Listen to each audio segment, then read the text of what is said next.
Mr. Rogers, present the detail. Detail.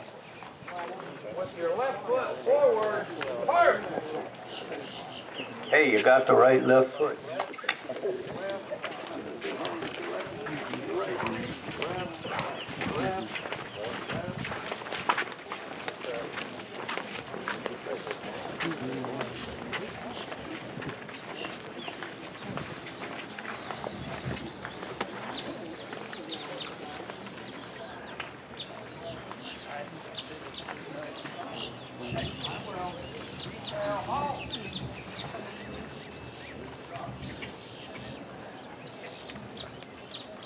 Detail, fall out.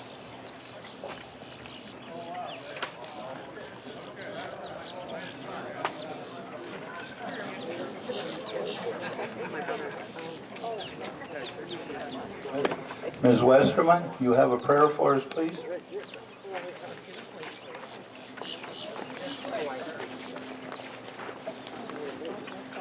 Thank you, gentlemen.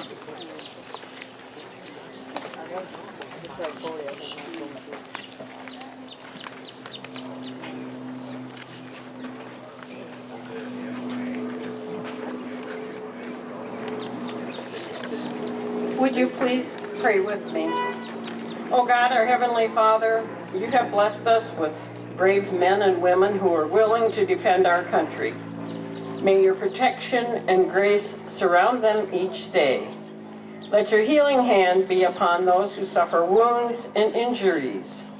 May those who have made the ultimate sacrifice rest forever in your holy presence. Comfort the families who mourn and are left to remember the precious lives of their loved ones. Help us to honor and support them. Let us ever be mindful of each sacrifice made on behalf of the American people by our sons, daughters, husbands, wives, mothers, fathers, and friends. Amen. Thank you.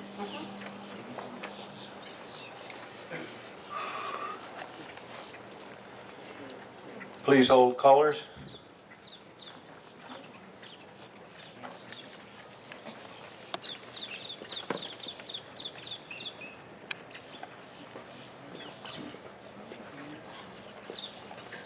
You guys are good.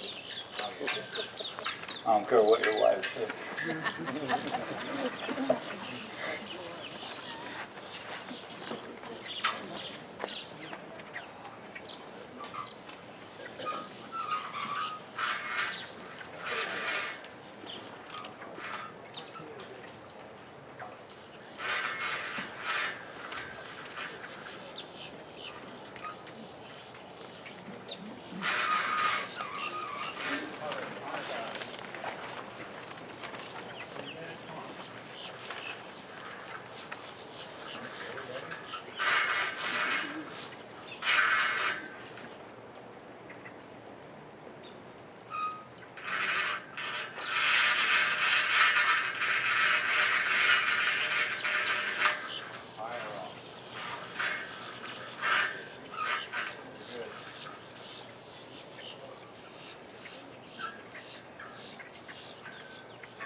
Two. Thank you, gentlemen.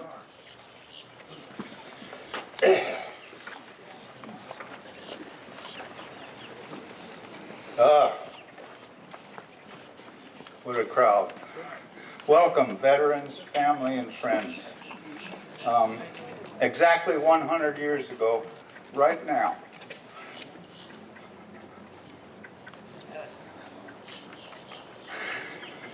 the fighting and killing stopped in World War I at this minute.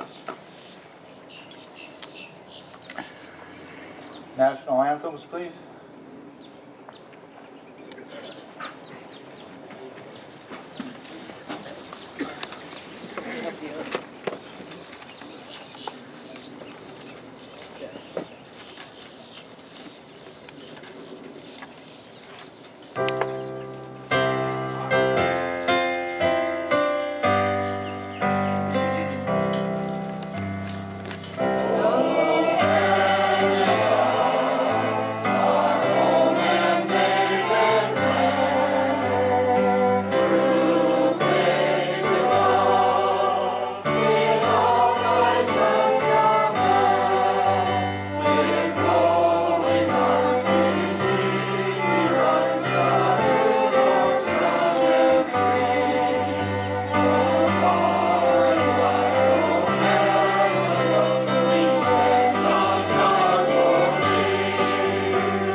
Very good, very good.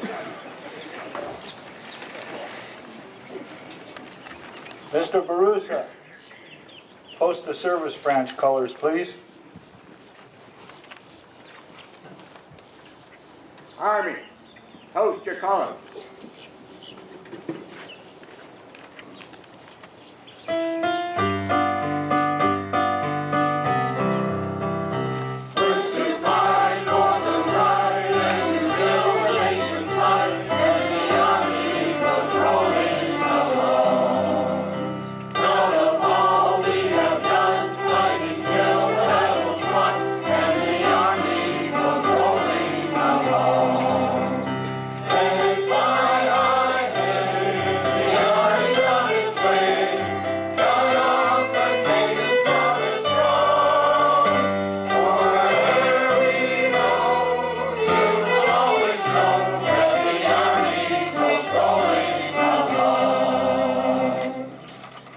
Marine, post your column.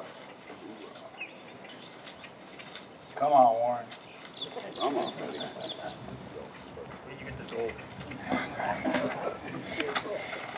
You got to do it 10 more years, Warren.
thank our VA medical system, I want to recognize these two young men.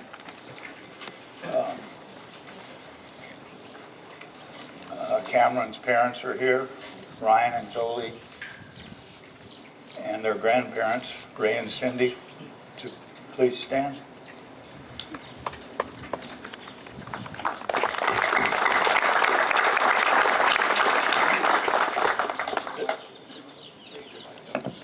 There was supposed to be a third one on a cello, but she had a family emergency and couldn't make it today, but maybe next year. Thank you, guys.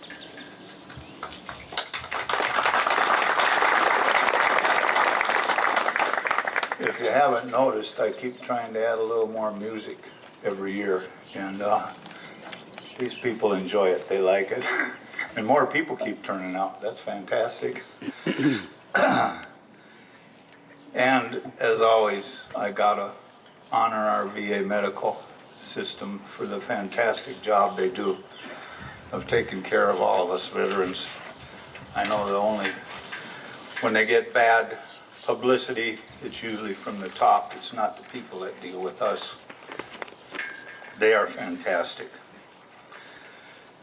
Now, I'd like to introduce our guest speaker, Corporal Kate Moore, from the Women's Royal Air Force of the United Kingdom.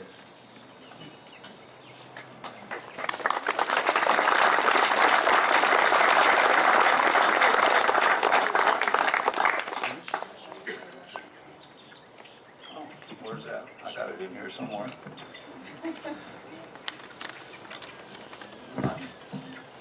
Oh, no, wait right there. I will do that first.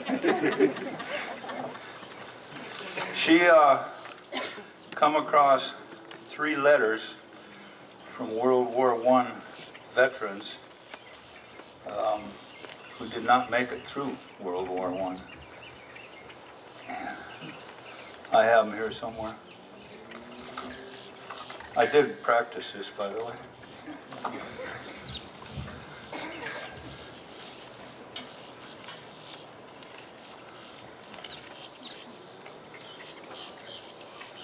Yeah, but where?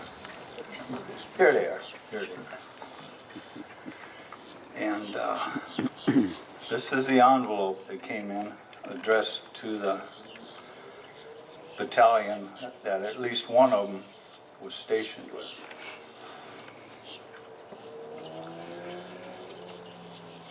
Dated September 6th, 1916.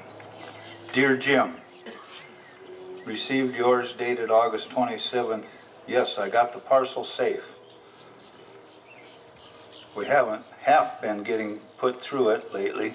We have now been in out of the line about 3 weeks, but we are training heavy to take part in the push, and I am only wishing it was finished before we go up. But no such luck. Never mind. I'll just have to take my chance.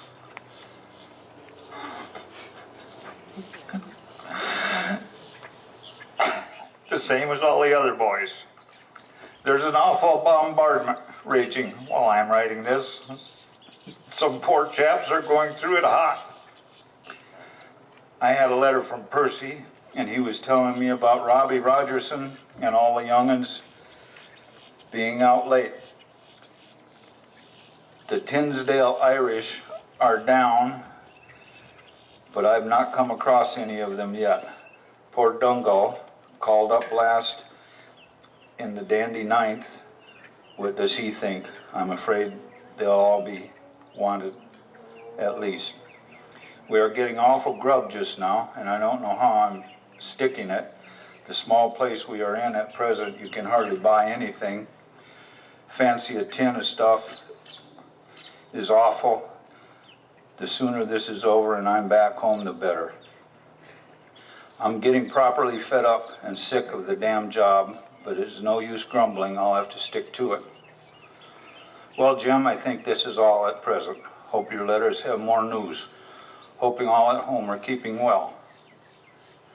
Remember me to all. From your affectionate brother, Bob.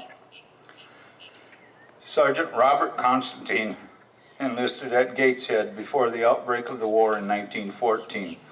By September 1916, he had been fighting for 2 months on the Somme, which I looked up as the biggest war, the first and the largest war of World War I. Constantine was killed in action 11 days later. He has no known grave, and his name is recorded on the, I don't know how to pronounce the Tripole Memorial near Albert on the Somme. Rest in peace.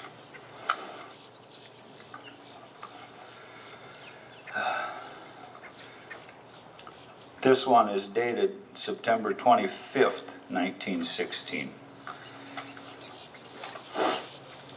Surely truth is stranger than fiction. Last night I had a most excellent sleep in no man's land during a fairly heavy bombardment such as practically continuous in this greatest battle of the war. I am pleased to say that I got the whole company back without a single casualty.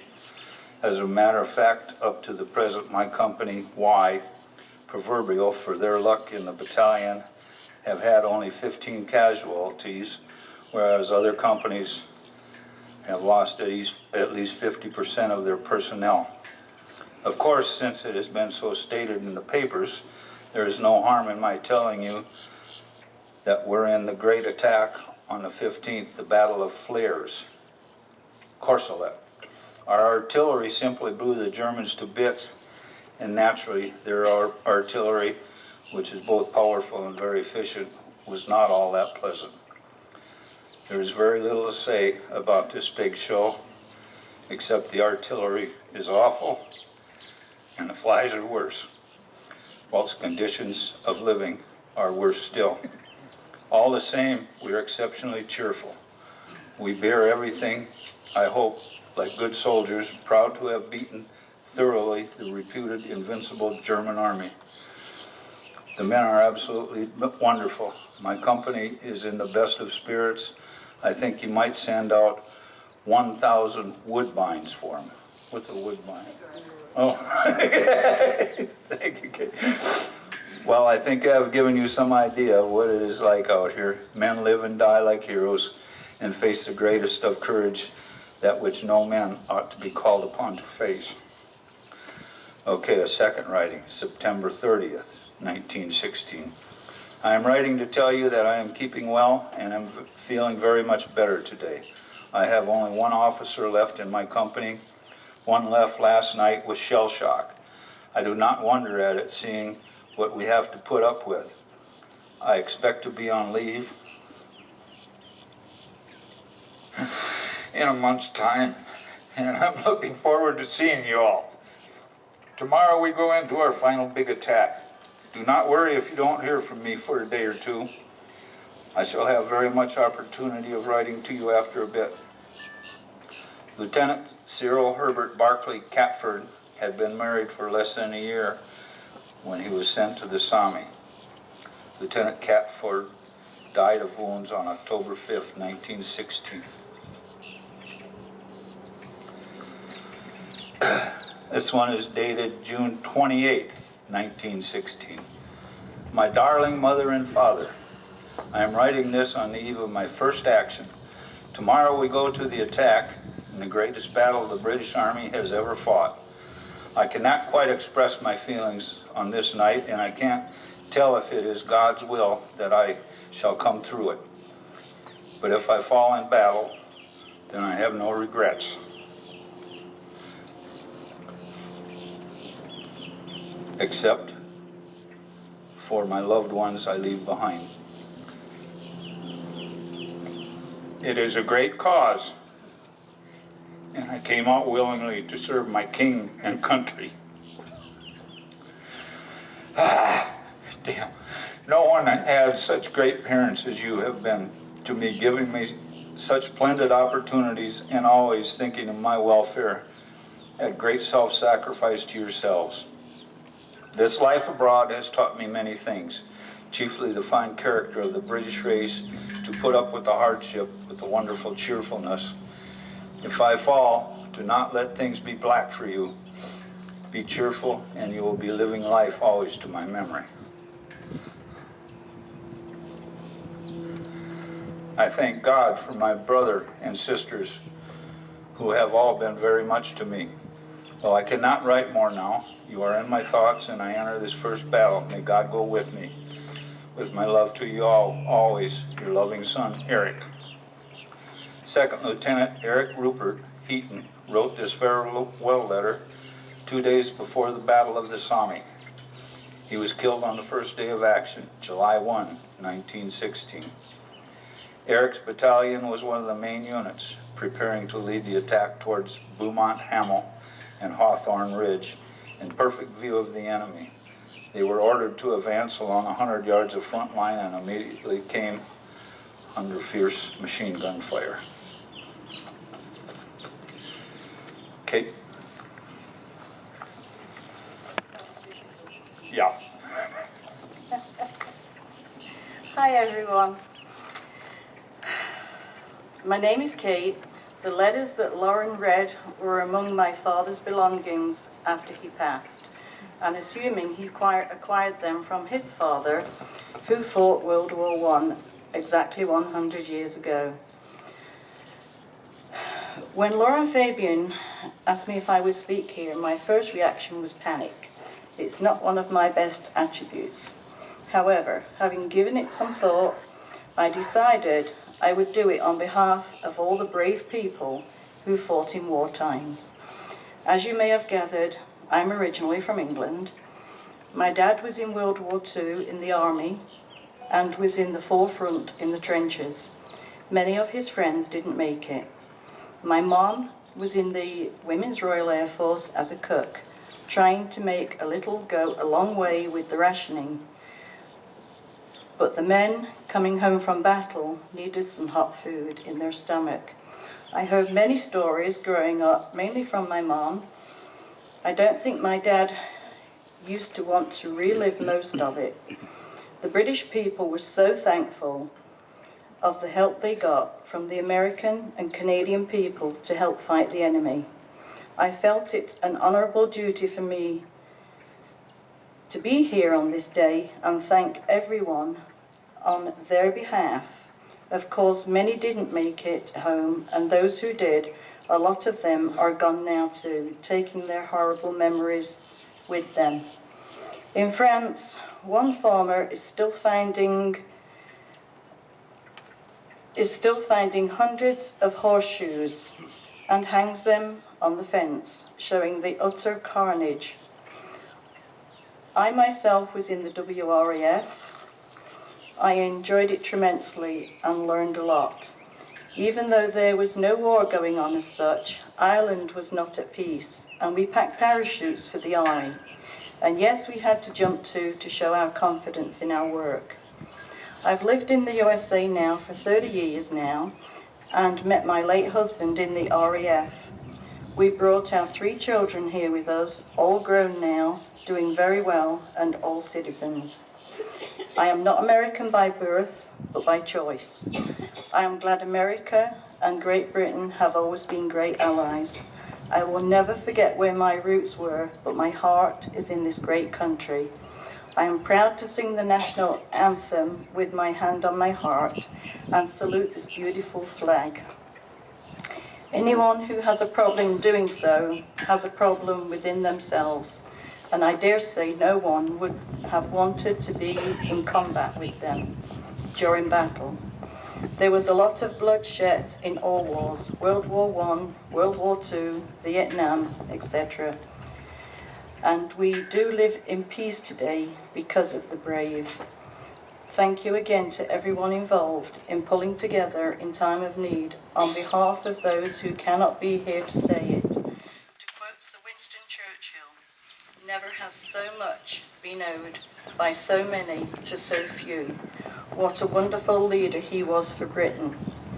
We will forever be devoted to all leaders, the leader he was in Britain.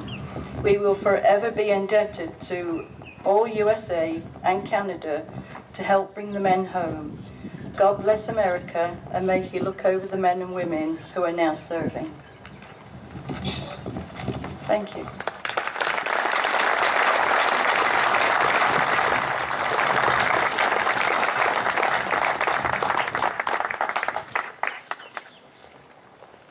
Corporal. That was very nice. She also told me of another quote of Winston Churchill's. It's a bit off the wall, but I guess one lady reporter commented to him, "Why are you so damn fat? And you smoke those big fat cigars." And he says, "I can quit these cigars and I can lose weight, but you're ugly." Sorry, fell a little bit off script there. Where are we at?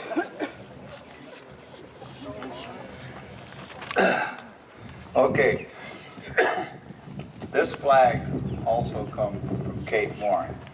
She's a RN that does in-home nursing, and it came from one of her clients. She did not know where it came from. When Kate asked her about it, she just said, "Oh, it belongs to some dead guy." And she was going to throw it out. And Kate says, "I'll take it," and presented it to me, and I said, "Well, if it's okay with this park and with our board of directors, we'll put it on display here and simply call it the flag of the unknown soldier."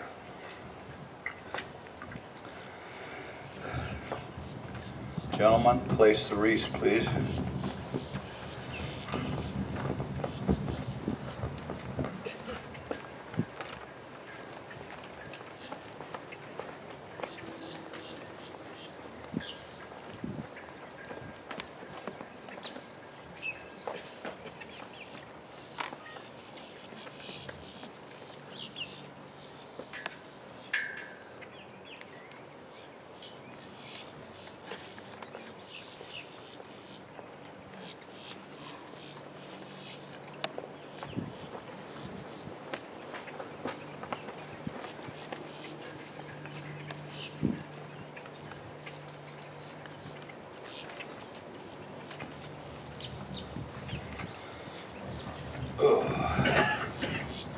As a designer and a co-builder of this with my good friend and neighbor Joe Mazinga in early 1999, we held our first service here at it and Memorial Day of 1999.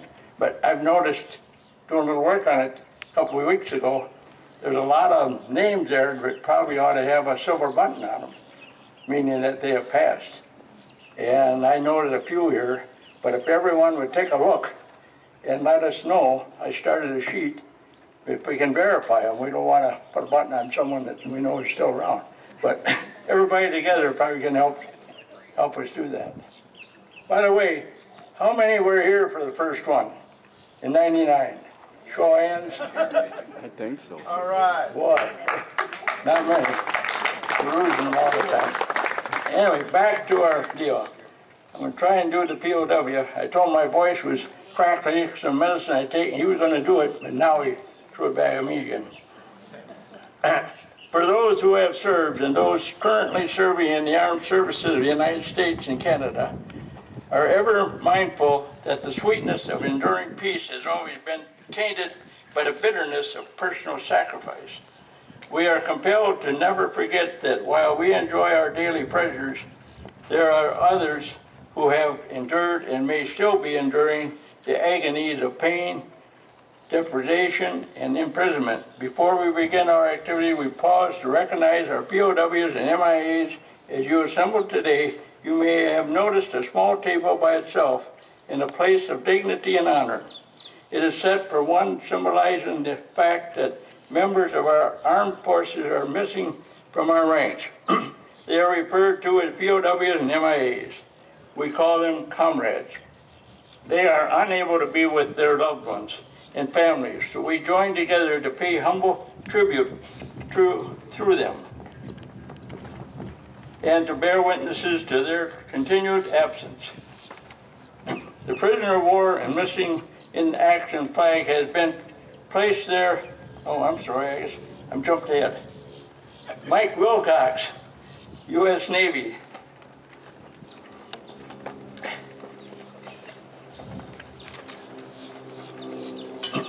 The prisoner of war and missing in action flag has been placed there, symbolizing the members of the profession of arms that are absent in our midst. This table set for one is small, symbolizing the frailty of one prisoner alone against his oppressors. Remember.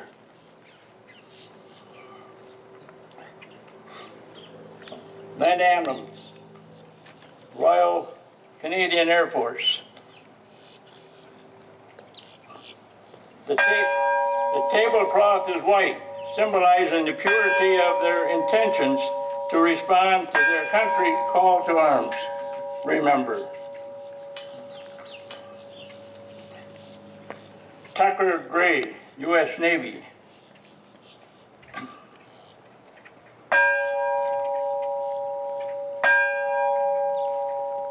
The single rose displayed in a vase signifies the blood they may have shed in sacrifices to ensure our freedom of our beloved United States of America and Canada. This rose also reminds us of the families and loved ones of our missing comrades who keep the faith awaiting their safe return. Remember. Tom Ludig, U.S. Air Force. The red ribbon tied so prominently on the base is reminiscent of the red ribbon worn on the lapel and breast of thousands who bear witness to their unyielding determination to demand and proper accounting of our missing. Remember. Roger Kantner, U.S., I'm not sure, Army, I think. A slice of lemon is on the bread plate to remind us of their bitter fate. Remember. Mike Newton.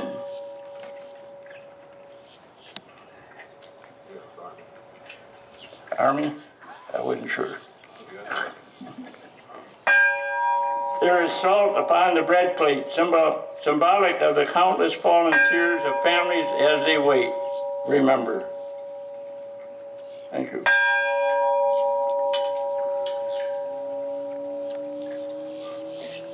can tell us Army, it's on his hat. Marty Drew. We don't. Army? Who's Drew? Army? Yes, sir. Okay. The glass is inverted. They cannot toast with us today. Remember. Richard Sharon? He's not here. Warren's gonna take it. Warren? Okay. Warren Wilcox, U.S. Marines, I know that. The chair is empty. They are not here. Remember. Thank you, Warren. Al Sutlick, U.S. Army.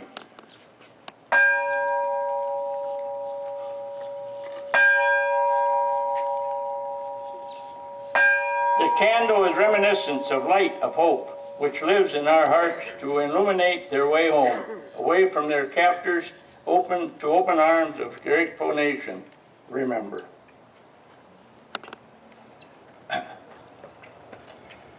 Bob Westphal, U.S. Navy, retired.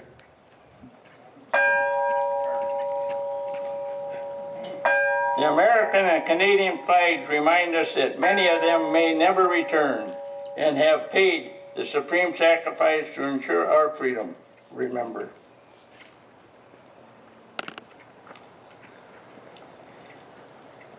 Jeff Chris,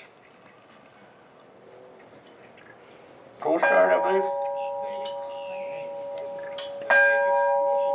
Maybe. Let us remember and never forget their sacrifice. May God forever watch over them and protect them and their families. Remember. Thank you, gentlemen.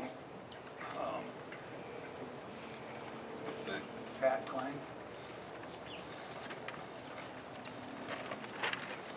Pat, you're up to bat. The Carefree Country Club Bell of Freedom and Dedication, the Goss Peter family. Pat Klein.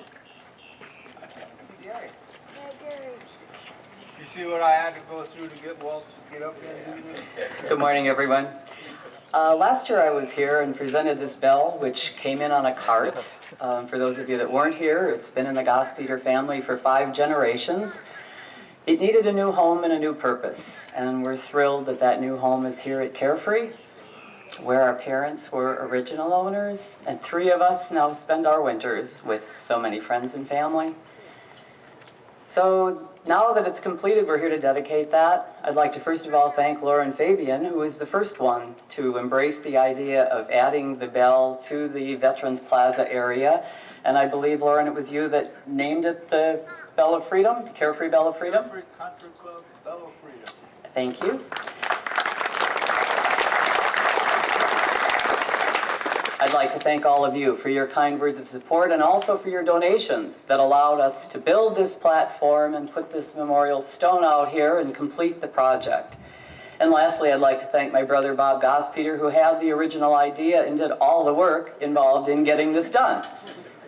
So I'd like to remove the cover from this plaque. Now, he assured me that nothing's going to jump out at me, but there are still a lot of old things he's getting even with us for, so I'm not sure I trust him. But Everybody come up and look at this when we're done. It's beautiful. it says Carefree Country Club Bell of Freedom, donated 2017. Kind of matches in shape the headstone on the Carefree Veterans Plaza.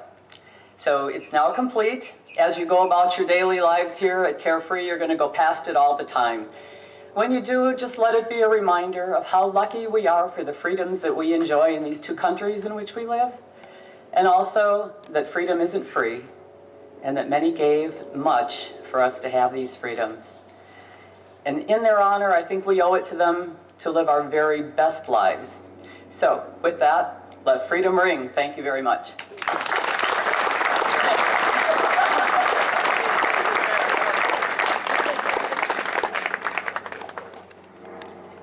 We now have the 21 gun salute from the VFW Honor Guard. I knew I'd get you up here sometime.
Carefree Chapel and audience with string trio, God Bless America.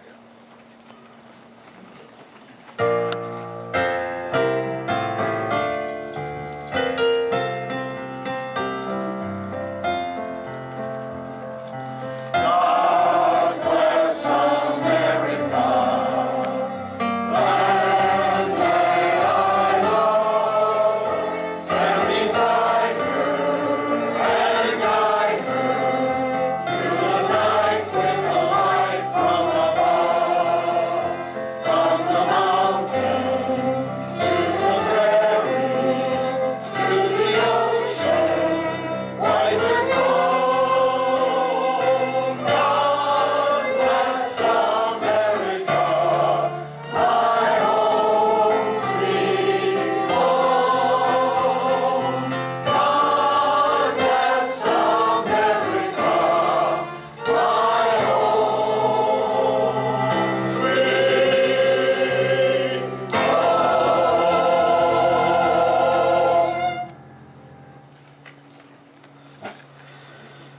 Thank you, everybody, for your participation today, and only two things protect our America. I get emotional like he does. The grace of God and our military. Thank you.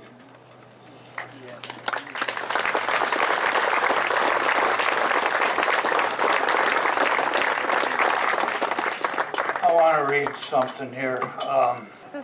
The Veterans Creed. I don't know if any of you have ever read it or not, but I want to, most of you know my son has been here the last 3 years to speak at this. He's unable to today because of work. He's still serving the government. He's a contractor for the U.S. Army. He spent all of October in South Korea, and he's getting ready to go to Germany for a month. But he was in Iraq in 2005, and they lost 2 Marines out of his company. And I do this in honor of Corporal Winchester and Corporal Mounts. I am a veteran. I have seen and done things many may not understand. I am a warrior. I will never accept defeat. I will never quit, and I will never leave a fallen brother or sister. If they are hurt, I will carry them. If I can't carry them, I will drag them. I will help them face their enemies to include the demons from within. They are my brothers and my sisters. I am a veteran. Thank you.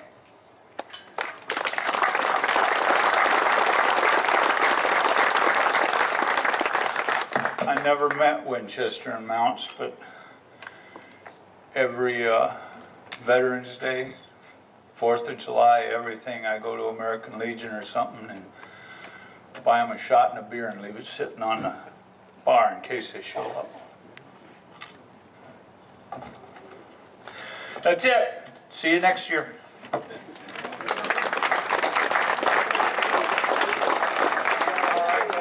Yeah. Through